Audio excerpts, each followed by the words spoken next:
Hello there, Outliers. Niiamah Ashong here, and thank you so much for letting me be a part of your journey today. I say me, but like I really mean us. Thank you for letting us be a part of your journey because today I have two incredible outliers who are here to share how they continue to level up their game as they make more impact, more income, and more integrity on a regular basis.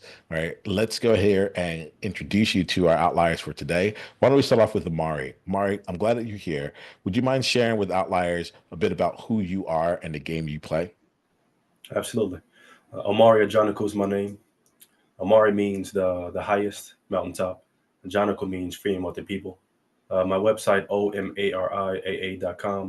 And the biggest thing is just being available, being accessible, and pro bono services that we offer, whether it be in the realm of the criminal law organization called the People's Criminal Law. And all this information can be found on the website as well, or the vocational nonprofit.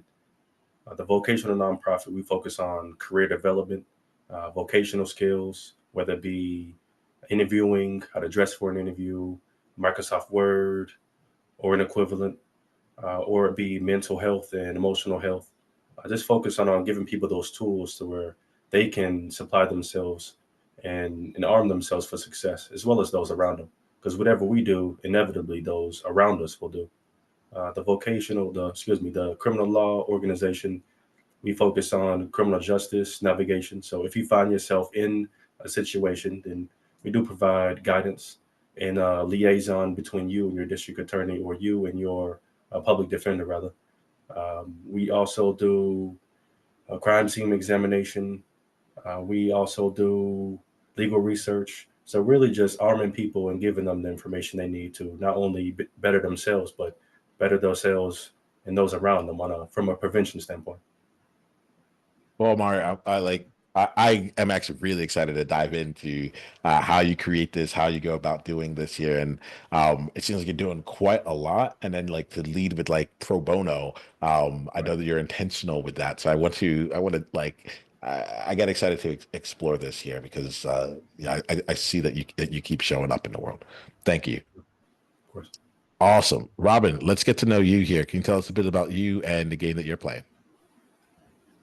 Yes. My name is Goddess Robyn. I am the owner of Shine Your Light 777, which is um, a sacred space of energy healing for those that are finding themselves on this path of being here on Earth and are finding some challenges with navigating the everyday situations that take place. That causes us to have a energetic experience that may or may not hinder or affect our outcome, from bringing what we have in our mind and our heart into a physical reality. So I hold space for those individuals so that they can feel safe to be vulnerable, to release the things that are blocking them or hindering them from co-creating the reality that they want. And I offer different services in my business. I also have a um, branch off of that where I primarily focus on divine masculine energy, whether it be housed in a physical masculine body or feminine body. I speak to the energy. However, I do have an affinity for masculine energy in a masculine body. So I do primarily focus on that. And in that space, I take tangible, everyday experiences or realities that they are faced with and give them a higher perspective of thought to be able to shift the way that they think about it, to raise the vibration, to control of their ability to co-create their reality. And then however, that's the essence and the Uh, root of the game that I'm playing. Wow. Hey, Robyn, thank you here. Like it's great to have you like in here. I was saying like we had you with your video here, and then it started to cut out here. So why don't we give a chance, like see if we can refresh on that. I know you have a lot to offer, and so I want to make sure that we capture you properly. And if not, we'll keep like growing on from there. Amari, we're going to give Robin some chance to look into her internet, and hopefully she's able to join us again. If not, we're going to just stay focused with you. Um, Of course. let's see here. You do like I find you fascinating. And I love that. I love that. Let's start off here with just like the pro bono area. We talked just before we hit record. You're like, I have a distinction between pro bono and free. I don't think you use the word distinction. Absolutely. That's my word, but you're intentional Hmm. about that. So, can you help me see like how you use that intentionality? What's the difference for you? Of course. Of course. There's a negative connotation when it comes to the word free. Usually with free, there's a buy one get one free, or if it's free, then it's less accountability from whoever's offering the service or the tangible item because it is free. Is how you going to complain about something that's free you didn't pay for it? And so I'm finding is pro bono is extremely intentional and close word to me. It means for less than. So instead of charging the normal market rate for the things I do it on a case by case basis, depending on the particulars and the economic status of the person I'm working with, and we can cater to whatever they need. Because the biggest thing for me is that people get and receive what they need. That the money will come after, but do you have what you need first? And then from there, then we can talk. Okay, what do you feel comfortable with? What are you able to do? And if the number needs to be zero, then the number will be zero. But it's never free. Nothing's free. At least from my standpoint, it's going to be pro bono. We're going to work with what you have, and then after you have what you need, and then we'll have that conversation with it. But I always lead with the service, the information, the guidance, the education first, the experience first, from a preventative standpoint, and then we get to the aspect of the financials. So I really enjoy this here. I love like the way that you think about like this component of pro bono. I want to ask you because Hmm. a lot of outliers listening to this have been in the place where they're like, no, if I'm giving it away for free, if I'm doing it pro bono, if I'm asking them to pay what they can or anything less than like charging my full rates, that Right. would actually not like be of service. It's like not me being in business properly. I'm Hmm. curious for you, like, how has that worked out? Like, in what ways would you say that that has worked out to be true? And in what ways have you Hmm. said, like, oh, wait, hold on, like there've been bigger gains than I would have imagined choosing to go about it in the pro bono way? Absolutely. I'm finding that when you do go the pro bono route, you'll gain more connections and less money. At least from my experience, there have been opportunities where I have said, okay, this is my price, I know my worth, and then I end up missing an opportunity on possibly changing the trajectory of someone's life or someone close to them. Because the biggest thing that aim on is not only to provide you with what you need, but those around you are going to be affected with that information. So now, excuse me, I'm not only arming you, I'm arming those next to you. And then we have an expression in the forensic world called Locard's exchange principle. It says every item that comes in contact with another leaves traces on a molecular level. So no matter what happens, it leaves fibers or some type of skin cells. Something is being left. So that's the biggest thing for me is giving you all I can give, and then you go out into the world with that and affect your niece, nephew, cousin, aunt, grandmother, daughter, spouse, whoever it may be, but arming you with that. And if you want to come back on a higher capacity, higher level, that's fine. If not, that's fine too. I've done my job. It's not my job to dictate how much I need to do or not do. My job is to do the best of my abilities, and they'll take it from there. And the fruit will show. That's like I appreciate you bringing this in here. I think that there's first you have to remind me of what the principle's called again. The Locard's exchange principle. Low cards exchange principle. Like so, you're listening. Outliers are the people who listen to this, and one of the things about us is that we've had like our journeys have taken us out of the norm, right? And so so I get excited to see what outliers do with low cards exchange principle out in Absolutely. their world. They're like, so let's just bring in a little bit things from the world of forensics, you know. Yeah, there we Um, go. so let, let me ask you this question here, and I'm going to ask this of Hmm. you, and I'm also going to ask this of Robin. Um, the people who are listening to this are looking for ways to continue to grow, right? Okay. And to like they have their businesses, and a lot of them are looking to say like, all right, how do I continue to up level the way that I'm showing Okay. up? And one of the things I want to explore for you here is a belief. a belief that you had originally that you had to let go of in order to play at the level you play right now, right? It might be let go of, but it also might be that a belief that you up leveled, because Okay. I feel like sometimes you're like, oh wait, I was playing at this at the the minor league level, but I had to get to all star, same belief, but it just has to take a new look. So Mari, we'll start with you, then we'll go to Robyn. What's a belief that you had to level up? A belief I had to level up was control. I did reach a point to where this is my price, this is what it has to be. If they're not at that level, they need to find somewhere else, or I can send them to the community resources that I am aware of, the free legal services. And it says that on their pamphlet, free legal services. And then I have to ask myself, am I doing it for the money, or am I doing it to arm the community with information and expertise that I've come across? Because I have two bachelor degrees, one in forensic science and one in criminal justice. And I had to ask myself and really sit down in solitude and isolation and be intentional, write down my thoughts on paper. What is my purpose? Why am I doing this? And it came in solitude. And so that's where I did away with fixed rates and kind of pro bono on a case by case basis. So the biggest thing I would say is be more flexible.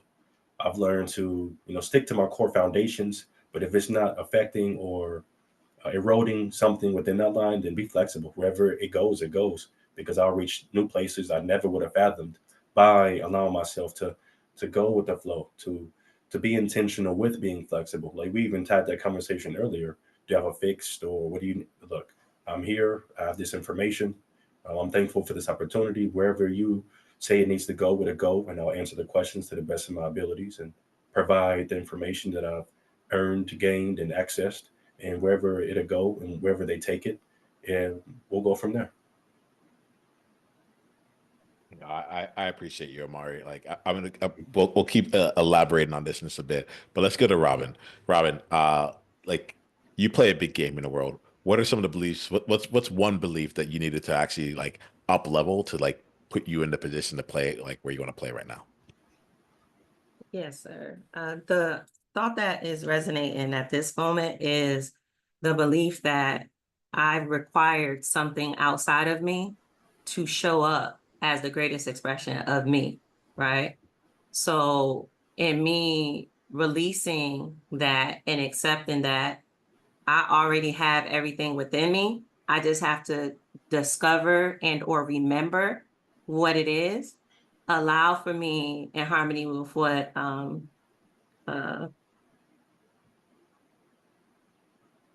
what Omari shared is it allowed for me to be in a state of flow, of receptivity, of surrender and balance, to where I would be able to see the parts that needed to be up leveled, right? The parts that needed to be released because it no longer served me. It got me to where I'm at, and now I can let it go and embrace what is available for me next in this present moment. However, in order for me to do that, I had to realize I wasn't missing anything, right? I just had to, like I said, I needed to be reminded or discover or remember. So I like this here. Like there's an element of like flow that's showing up here.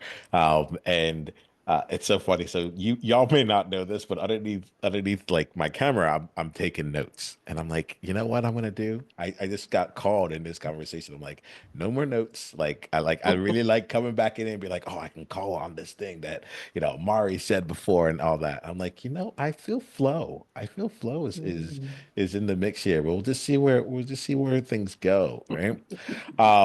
So let's talk about trust in the flow, right? Because there's some, I think that there's a component of the world often seems to reward structure and seems to Mhm. reward having everything, all your ducks lined up in a row, having like being incredibly organized and maybe with I don't know if it necessarily rewards rigidity, right? That's different Mhm. than flexibility. But Mhm. there's distinctions within it. And so I'm curious here, like how y'all choose to play the game to allow flow into your business, into the impact that you're creating, and still reach levels of success that are important to you. Robyn, Omari, either one of you want to get us kicked off on that one? Well, I can share. Please. For me, it's in alignment with what we were speaking about earlier, right? the balance between the masculine energy and the feminine energy, we have to have structure, right? Like we have to have some type of system that we operate in. However, the key is for it to be in alignment with you. It goes in alignment with being in integrity. So when you can identify what is in integrity for you, then you can craft a system that is in alignment with your flow versus taking on any outside influence of what a thing should be, can be, supposed to be, right? Because it's not a one size fits all type of thing, because we're all different expressions. So I definitely, in my own experience, especially for me, because I'm more spiritual and energetic, I have to have some type of structure because I'll be out in the ethers all day. So having a system on not exactly like, well, let me say it this way. I have a system on every day. There's certain things that are beneficial to be a part of my flow, right? Now, how I execute them, that is the flow, right? The structure is these are things that need to be done. So that's how I answer that at this time. Yeah, so like Omari, I'm seeing you nod quite a bit here. What resonated with you? Like how does that play out for you? How do you look at like flow and still creating success? Miss Rama did say one thing that did stick with me, and that was that word surrender, I believe. When it comes to it all, I think of a lazy pool, and you go to like Whitewater Bay or Water Park, and it's that river that moves on its own, and you'll get a raft or not, and you'll just kind of let it push you as it goes. And that's how I look at it. Having your raft, having your foundation, having your whatever core beliefs you hold on to, whatever lines you're not willing to let be crossed within yourself, is to establish that within the mirror on paper and to live that with your lifestyle, and then allow fate to sort of push you where you're meant to go. Maybe you go to a building for an appointment and you maybe entered the wrong address and you end up meeting somebody you never would have met before. It's little tidbit things like that. Still be organized, still be intentional. Like you said, ducks in a row. Still be concise with what you want to do, what you want to say, how you want it to come across, how you dress, how your glasses fit, whatever it is to you that's important. While at the same time allowing yourself to kind of be pulled in certain directions you might not have anticipated, and then being prepared because the opportunities are on their way. What are you going to do when they get there? Are you going to just shun them and say, that's not for me? That's not my, I don't know, that makes me uncomfortable. Or are you going to say, you know what, that's different. That's new. I'm going to take you upon that. I have an analogy.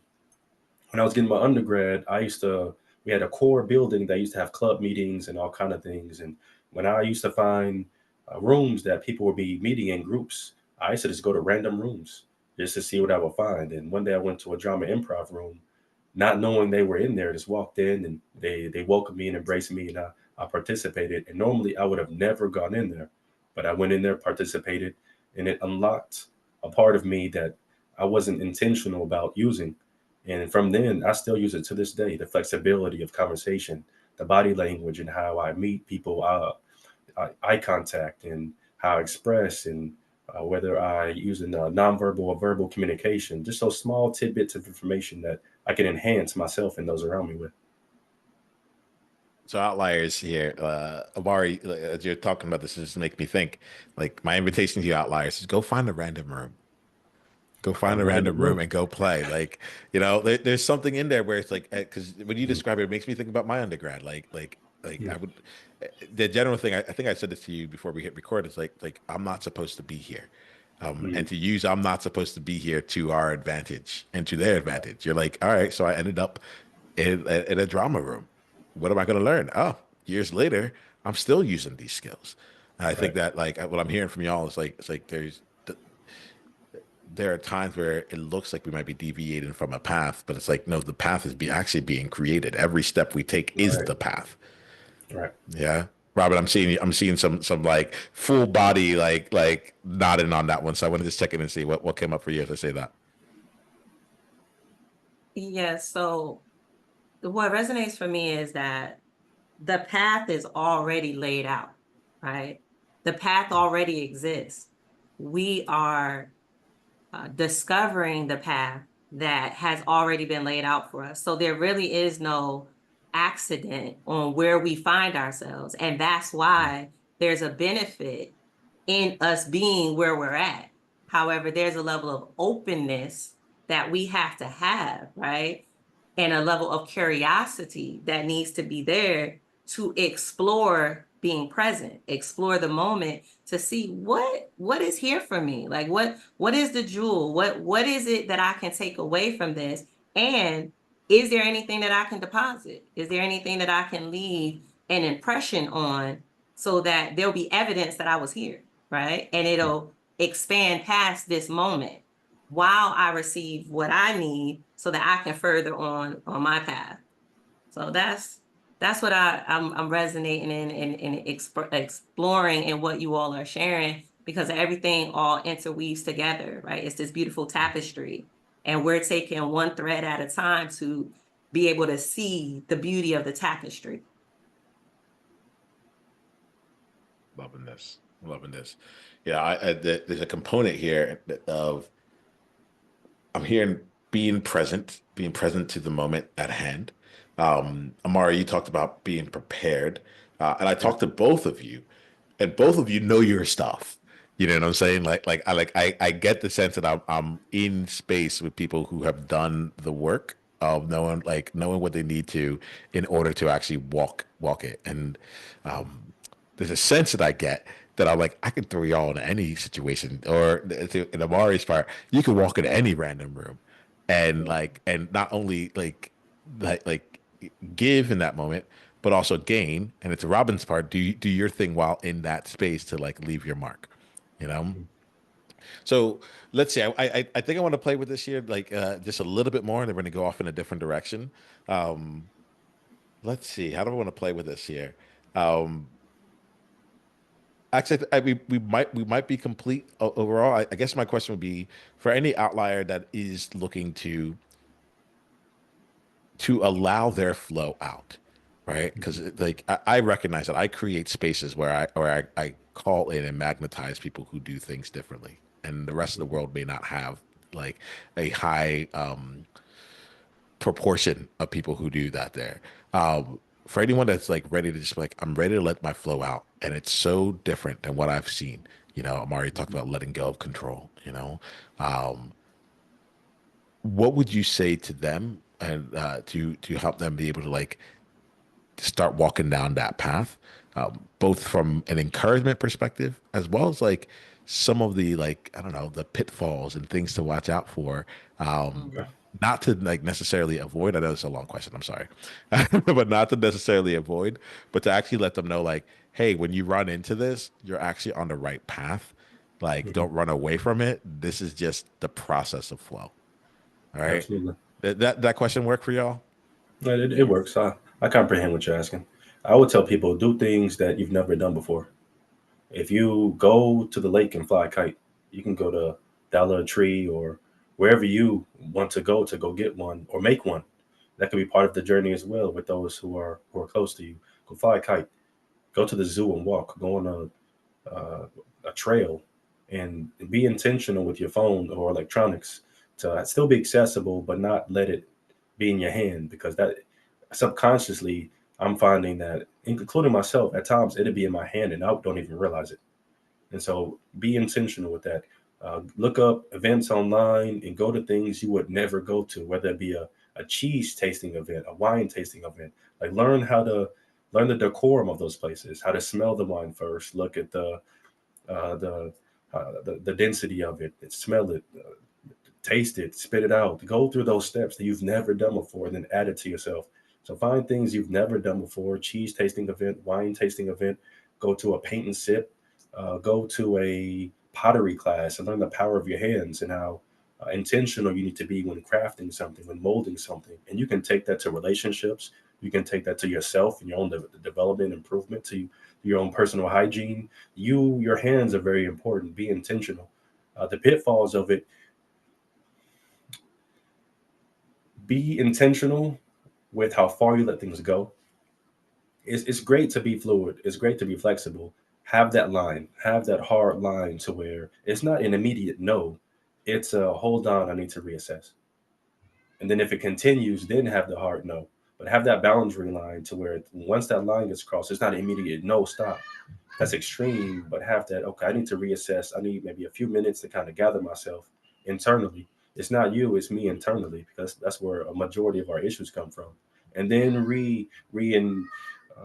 integrate yourself within that, whatever's going on. So just be intentional with your thoughts, your emotions, your trauma, your coping skills, and find ways to be productive and progressive with it. And have that moment. If you're uncomfortable, then look inward. Why am I uncomfortable? It's not the person or the situation, it's me. I'm the problem. And then once you address that on paper, write that down. It, whatever, rip it up, however you want to destroy it or keep it. It's up to you, your preference. Then move forward with that and be intentional and learn a lot about yourself and communicate. I love this. I'm gonna hear what Robyn says. What I got from this was like it almost felt like the thing that made you an outlier in the first place, the fact that you've had experiences that are different than other people, keep leaning into it, you know, Mm-hmm. and you like and do that on purpose, do it like, find environments, find opportunities to go do. I'm like, I haven't done a pottery class, but I know exactly where to go. I know where the paint and sip is. I know where like the people who are like gazing out at the stars are. There we And go. like, and I'm just like, there's something in that, Omari, that I think like really does help make the tapestry of an outlier. And I really felt I'm like, oh, this is actually like one of the blueprints of it, of like continue to get varied experiences and then like do what we do, which is to bring those experiences to fruition or to leverage it in a way that it hasn't been done before. I appreciate that. Robyn, how about you? What's going on in your mind when it comes to flow? And then like, those things that we think that we're working in the wrong direction, but it's actually us like an indication of like, no, actually go even harder or like stay the path. So, in alignment with what Omari was expressing, to be able to be free to operate and pursue those ideas, a level of connection to our heart space is highly beneficial, right? When we connect to our heart space, it is the doorway to reconnect to our inner child that had to take the back seat because of all of the adulting that was required of us to do, all of the responsibilities, all of the making things happen, right? And when we do that, we enter into a world of wonder, of curiosity, of excitement, of the small things that then add up and expand into larger things. So once we have this curiosity, it allows for us to be open to the flow. Because remember, as a child, we did what resonated, right? We did what brought us happiness, what brought us joy. What was exciting, what glittered, we went and explored it to see what is it and what it had for us. And in doing that, it allows for us to experience the things that Omari was expressing, right? You get to see, how much joy and excitement do I get from participating in a pottery class, right? Like, what is it that on a deeper level I can extract from it, add it to myself, and then apply it to the adulting aspects of life to make it less daunting, right? Make it less rigid, less, um, less attractive, for lack of a better expression.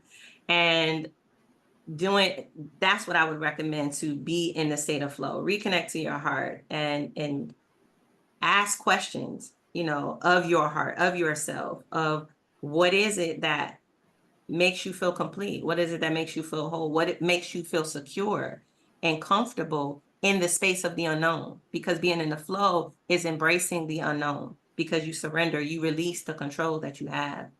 And I would say that would lean into some of the experiences that may come up that, may make you want to go back into the structure of things, is because the unknown presents opportunities to test your willingness to surrender, right? It'll test your strength to go through the process instead of reverting back to that which is comfortable. So when you find yourself in a space where you're feeling uncomfortable and you want to revert back, to take that moment and pause and really ask yourself, what's causing the uncomfortability in this moment? A lot like Omari shared, right? Ask yourself, what is causing uncomfortability and see how in depth you can get so that you can then replace that thought with a new thought that will allow you the freedom to be able to move forward. I And love then you that. can experience the benefit of the flow.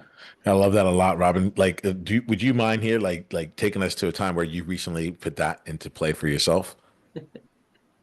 Recently applying that principle for myself. Okay, so I'll use the call that we had earlier, Yeah. right? Yeah. I am The- very articulate and aware of who I am, right? And I'm venturing into this space where I'm communicating it with other people that don't know me, Mm. right? So there's a level of uncomfortability that comes up, right? And there's a part of me that wants to play small, right? To polish it and give it in a palatable way so that the people listening will be able to receive it in a way that makes them comfortable, right? However, that's not honoring what's in my heart and what resonates with me. So, I literally applied it earlier where I had to check that thought that was an old programming that served me for that time to get me to where I'm at. And now I can show up in my authenticity to say all of the things that other people might be like, what is she talking about?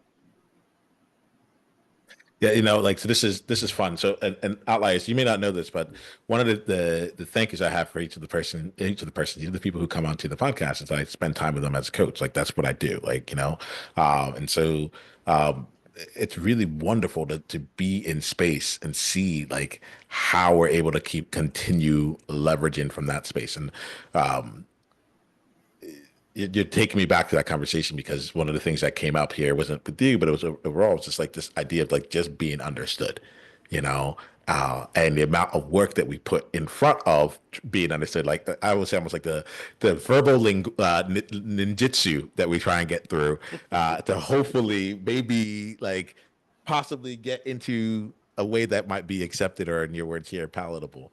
And I appreciate having this conversation with y'all because you naturally do something different than others, you know? Like I love how Omari like starts from the beginning of like with pro bono, like, but like also like you just feel this deep level of comfort, like not comfort.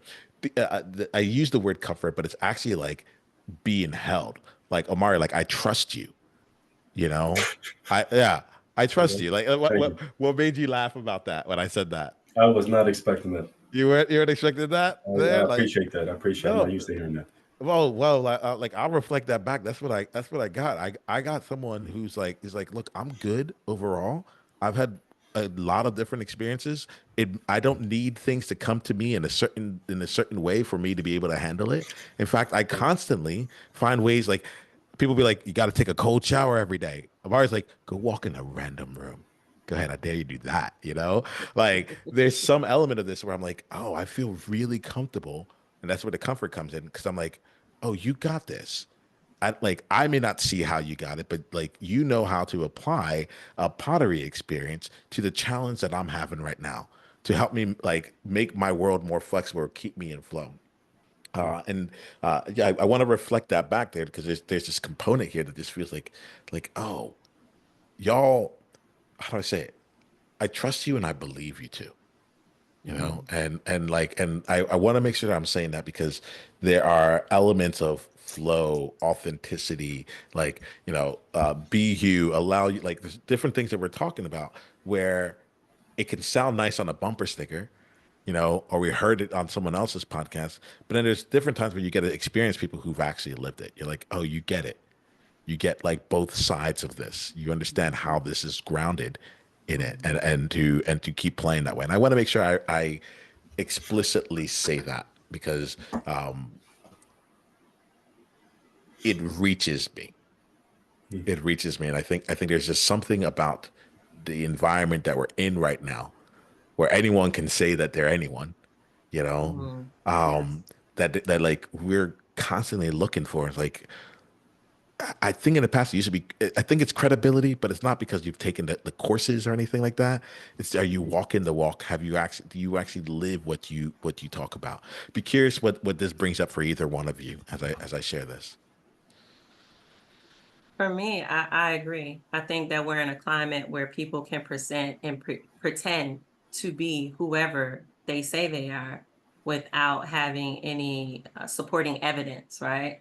However, energy doesn't lie. Like Mm, you can't fake energy. So when you encounter a person that's actually living what they're speaking, you can see it and then you can feel it energetically. So that's what's coming up for me. The bearing witness to what you're sharing. yeah. Omar, anything flowing to you? Doesn't need to, but just curious if so. No, I definitely understand where you two are coming from and why you reached that. Because when now you can attach any type of adjective and say things and just type it on your LinkedIn profile and poof, I guess they gain the attributes. Uh, the biggest thing for me is just to make sure that whatever I say, I do, and I do, I say on a consistent basis when no one's watching. And then when they are watching, I just behave like no one's watching because it matters that people are watching at the same time. It doesn't. Just be intentional with that thought process that I'm doing this for me first and then for others, no matter what I do, and just making sure I'm as empathetic and understanding and patient as I need to be. Thanks. They say dance like no one's watching, but I like this element of like just continue acting in integrity like no one's watching, you know. Mhm. Amari, you know, you talked to me about like a film that you had created and such. I want to know a little bit more about like the that side of you. Of course. Can you share a little bit about like the creative works you've done and your motivation behind them? Of course. It's called A Letter to My Children. It's on the website as well. It's a film, book, and album. And it started out as me just writing a message to my kids in a will, in my last will and testament. And then as I'm writing it, it started just to take a turn in a different direction. And I had to ask myself, am I just going to hold on to this to where only my kids have access to it? Or am I going to share this with children who might not have access to that consistent figure in their life? And that's what it morphed into. That's why I literally called it A Letter to My Children. And I wanted to provide different dynamics because I used to be a public school educator here in Oklahoma, and I'm learning everybody learns differently in different amounts. Some are visual, some needs hands-on, some need to hear it, some need a combination of all of them. And so that's what I decided to do. I did the film, I did the book, audio book, I did the album as well as an acapella one, just to give as many different excerpts and different ways to tie it in. Like for instance, I have the book, and then I take some of the lyrics, not lyrics, but some of the words from the book, and then put it behind the beat. Because I'm learning that Bahar, and I think me and you talked about this as well. People want to be entertained before educated, and so I like to do both. It's almost a form of not almost. It's a form of manipulation. I embrace it for what it is. It's just manipulation in a progressive and loving sense that I'm going to trick you into bettering yourself. So when you listen to the music, you like the beat. That's great. I'm hiding words in there that tie into the book, that tie into the film. The biggest thing we address are communication and relationships, success and career development, and peer pressure and conflict resolution. I feel like those are some pivotal things that affect our community, especially our youth, because they go online and see so much that's just not genuine, so much that's just at face value, and they need something a little different, in my opinion. So I just decided to take it on myself and to provide those things. So Outliers, I'm going to encourage you to go to omariaa.com and check this out here. Omari, I have to say something to you that is, it made me smile. So if you're watching the video this year, you'll just see there's a moment where I just like I literally can't put my cheekbones down right now. And it was when you came in, you said like you basically owned that like, oh no, there's some manipulation involved, right? Right. I loved it. I absolutely love that. And this because that to me gets down to like what we talked about earlier, Robyn, about like the clarity of message, right? How like the amount of work we do to try and help people not see what is actually true. What I felt you did was just give us an amazing example of like what it looks like to just own it. Outliers. Go back to that moment. You might have missed it, but go back to that moment. Go back to how you might have felt when he said it. He's like, you know, I don't want to say, I forget what you said. It was something along the lines of, I don't want to say manipulation. You know what? It is manipulation, but I'm using it for the power of good. I'm paraphrasing, you know, but it was like what I got here was someone who had mastery, you know. It's someone who chose to say, I'm gonna take this thing called manipulation, and I'm gonna do it on purpose for a higher purpose. And I think that like there's something in there, and I like Omari, you can see I'm getting energized by this here because I think that there's things in with us as outliers that like we keep pushing to the side. We don't want people to know what we're doing, and it's like, man, when you own it, when it is yours, and you know that you have such a level of mastery that you can decide, I decide to use 1% or 125% because it is the decision that I have made. It feels it feels great. There's a lot that gets offered with it. And I listen to that and I think to myself, where in my marketing am I not saying what I'm trying to say? Where in the conversations when I'm enrolling clients, am I not just being that 1%, like catching myself and saying like, oh, I think this is what I'm supposed to say. And like, no, honestly, what is honestly true is like, yes, it is expensive to work with me. And there's a reason for it. Rather than trying to find like, oh, maybe I can help them not think it's no, let them know, like own it and say like, and this is because now we can do X, Y, Z. We're not here to just take you to level one or whatever that happens to be. So I love these conversations because there are things that again go back. Anyone can say anything, but it's how you live it. You walk the walk, you know. And when that comes out, like I have to call it in because I'm like this right here, this is the game. Like this is how like they're like I want to be authentic, but you're not gonna say that like authentic what you're authentically doing, you know. And I now I'm on a rant. I didn't even mean to be on here, but I really appreciate it. It just feels so refreshing. But not even refreshing. It's just really lovely to have an example of that in real time, you know. Anything you want to say to that, Omari, and then anything from you, Robyn, and then we'll start wrapping up this conversation. Anything you want to elaborate on anything I said? Any reflections on that on your end, Omari? And I do like what you said. It is refreshing when people just call it what it is. 1 + 1 = 2. Yeah, Unless we're talking about coming together of a childbirth, yeah, that's the reality. yeah. The sky, most times, the sky is green. When the sky is blue and the grass is green. I mean, let's just call it what it is. And Mhm. if it hurts people's feelings, well, that's internal. That's something that they have to look internally and say, why is this bothering me? Instead of outwardly projecting, well, you should know. No, no, no. I'm the problem. I need to resolve that internally and find out what traumatic experience led me to this instinctual reaction. Because the key is to respond, not to react. The fact that you're reacting lets me know it's an emotional component, and there's an underlying issue that you're not ready to address wholeheartedly. And so it's just that's just how I operate and move. And when people do react, I use it as a teaching moment. And if they're not ready to gauge that message, I leave them for a way to find me, or I might not, and I have to move on. And they'll just have to watch me from afar until they're ready to do something a little different within their lives, respectfully. Love it, Robyn. Yes. And me listening, it resonates the power of authenticity and the power of owning our truth and the contagiousness of that, right? It gives other people the permission to show up authentic and to express their own truth, right? And I feel like that's what happened in real time, right? Omari owned his truth and was authentic and shared it. And it gave you the permission to be authentic and own your own truth in whatever way resonated with you. And I think that that's the power of us operating as who we are, like what resonates with us. It's an example. It's not to say you got to be like me or you should be like me. How are these principles that I'm living that's governing how I'm moving? They would benefit you if you could explore them, right? And like Omari said, if it brush up against something that's uncomfortable, dig a little deeper to find out why that's the case and then take steps to resolve it. And then you'll be leveling up even Right. further and being the outlier that you are. So that's that's what I got. Robyn, it's as if you're like in my head.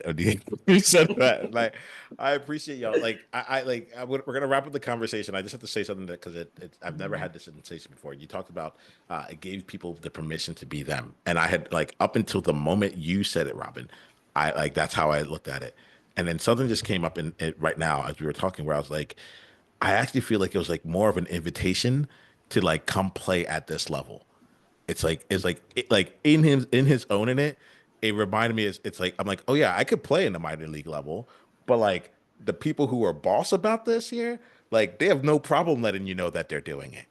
You know? It's like I watched a Netflix special and this person came out just like I'm gonna manipulate, not I'm gonna manipulate. I'm a master of tension, you know? Mm. And I can get you to cry when I want you to cry. I can get you to laugh when I want you to laugh. I know how to build the tension. I know when to do it. And like she just went through it was Nanette was the name of the special.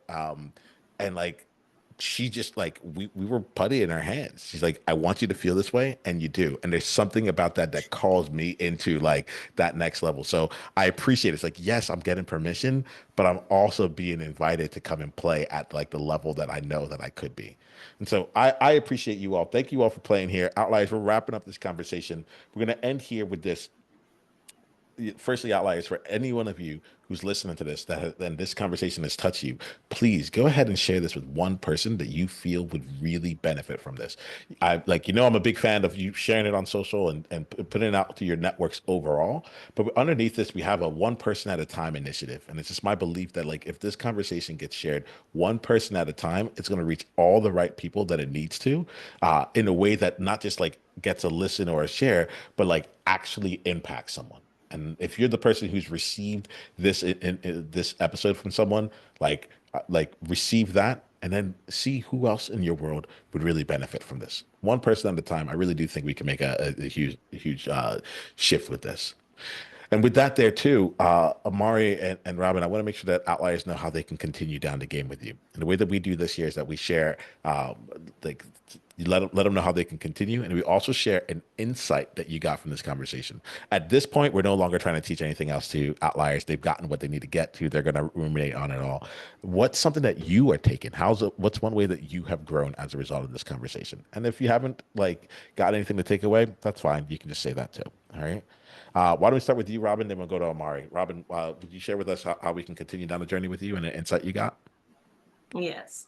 So I can be found at www.shineyourlight777.life for all of my spiritual, energetic services, as well as my ebook.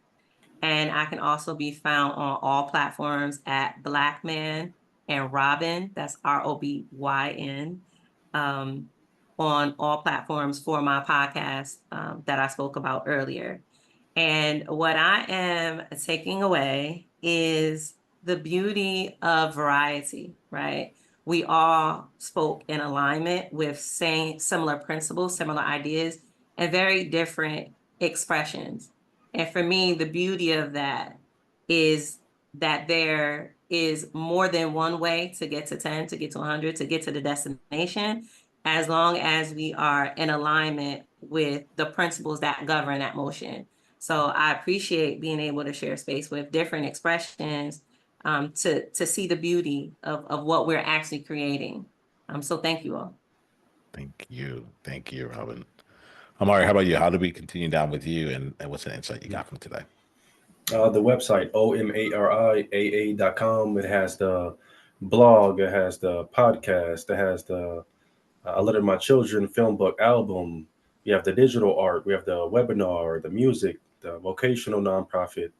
We have the criminal law organization, the merchandise as well, the homicide hotline.